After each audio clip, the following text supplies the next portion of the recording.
구독과 좋아요, 그리고 슈퍼땡스는 저희가 이런 분석을 만드는데 정말 큰 힘이 됩니다. 물론 오늘 드리는 정보는 참고만 하시고 최종 선택은 여러분께서 직접 하시는 거 잊지 마세요. 자, 오늘 볼 경기는 세리에의 라치오와 제노아 경기인데요. 딱 보면 이걸 라치오가 이기겠네? 싶죠? 근데 과연 그럴까요? 이 숫자들 뒤에 우리가 놓치고 있는 전혀 다른 이야기가 숨어 있을지도 모릅니다. 지금부터 그 속을 한번 제대로 파헤쳐보겠습니다. 우선 베팅 시장의 흐름부터 한번 짚어보죠.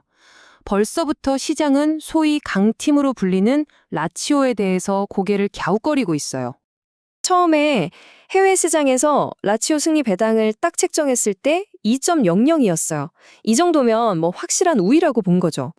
그런데 말이죠. 경기 날이 가까워질수록 이 배당이 스물스물 올라가더니 무려 2.15까지 치솟습니다. 여러분, 이건 그냥 숫자가 바뀐 게 아니에요. 이건 시장이 라치오 승리? 좀 불안한데? 하고 보내는 아주 강력한 경고 신호라고 볼 수 있습니다. 자, 더 재밌는 건 핸디캡 시장이에요.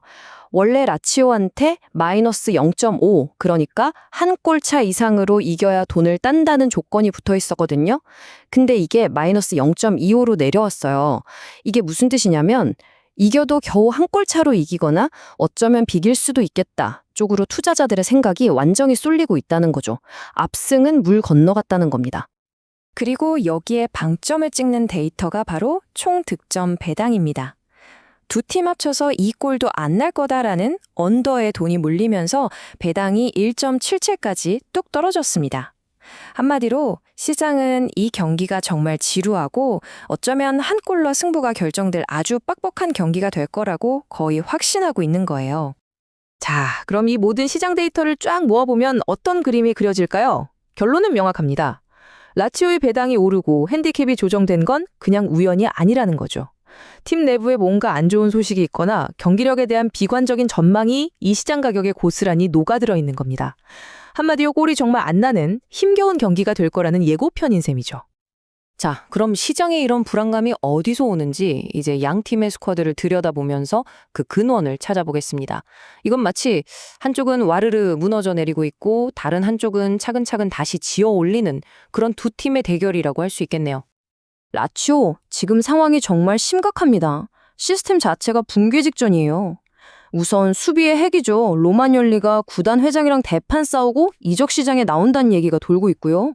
엎친 데 덮친 격으로 다른 주전 센터백인 파트릭이랑 지고까지 부상으로 아웃입니다.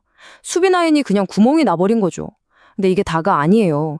사리 감독은 선수 좀 사달라고 보드진이랑 공개적으로 싸우면서 팀 분위기는 말 그대로 최악입니다. 반면에 제노아는요, 분위기가 완전히 180도 다릅니다. 데롯이라는 새로운 감독이 오면서 팀이 완전히 살아났어요. 최근 5경기 무패 행진을 달리고 있고요. 핵심 수비수인 웨스티고르가 징계에서 딱 돌아오면서 뒷문도 단단해졌습니다. 무엇보다 인상적인 건 0대2로 지고 있던 경기를 3대2로 뒤집어버리는 그 정신력. 지금 제노아 선수단이 얼마나 똘똘 뭉쳐있는지 보여주는 대목이죠. 이렇게 팀 내부 분위기가 극과 극을 달리니 당연히 경기장 위에서 보여주는 전술도 다를 수밖에 없겠죠? 라치오는 공은 오래 갖고 있어요. 점유율은 높죠. 근데 그게 다입니다.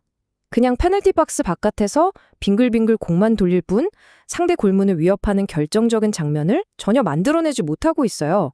공격수들까지 약해지니까 이 문제가 더더욱 심각해진 거죠.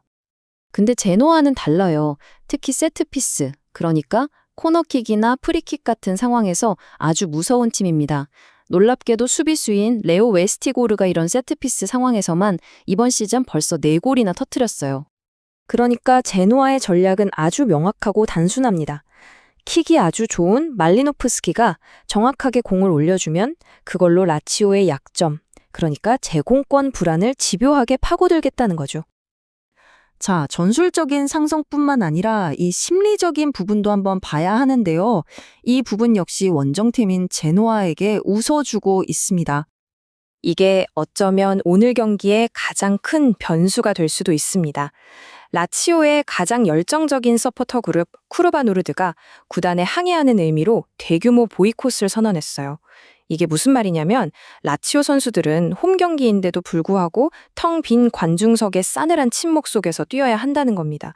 홈 어드밴티지가 완전히 사라지는 거죠. 그런데 제노아의 감독은 누구라고 했죠? 바로 AS 로마의 살아있는 전설, 다니엘레 데로시입니다. 로마 선수에게 숙명의 라이벌인 라치오를 이기는 것만큼 짜릿한 건 없겠죠. 감독의 이런 강력한 동기부여는 선수단 전체를 하나로 묶는 엄청난 에너지가 될 겁니다. 자, 지금까지 살펴본 이 모든 변수들, 시장의 흐름, 팀 내부 상황, 전술적 상성, 심리적 요인까지 이걸 전부 데이터 모델에 넣고 돌리면 과연 어떤 결론이 나올까요? 만약 우리가 이런 변수들을 다 무시하고 그냥 기본적인 스탯만 가지고 계산했다면 라치오의 승리 확률은 47.5% 정도로 나왔을 겁니다.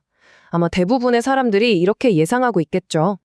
하지만 우리가 지금까지 분석한 모든 내부 갈등, 전술, 심리 변수들을 딱 적용하는 순간 이 확률은 믿기지 않겠지만 22.5%까지 곤두박질 칩니다. 이 말은 즉 반대로 제노아가 지지 않을 확률, 다시 말해 이기거나 비길 확률이 무려 77.51%까지 치솟는다는 걸 의미합니다. 이건 정말 압도적인 수치죠. 그래서 데이터가 최종적으로 예측하는 스코어는 두 가지입니다. 제노아의 1대0 승리 또는 1대1 무승부입니다. 결론을 말씀드리겠습니다. 표면적으로 보이는 라치오의 승리는 데이터를 깊게 들여다보면 하나의 함정일 가능성이 매우 높습니다. 이 데이터가 우리에게 들려주는 진짜 이야기는 똘똘 뭉친 언더독이 스스로 무너져 내리고 있는 거인을 만났다는 겁니다. 그리고 이 거인을 이토록 취약하게 만든 결정적인 한 방은 바로 외부가 아닌 내부의 붕괴였다는 점입니다.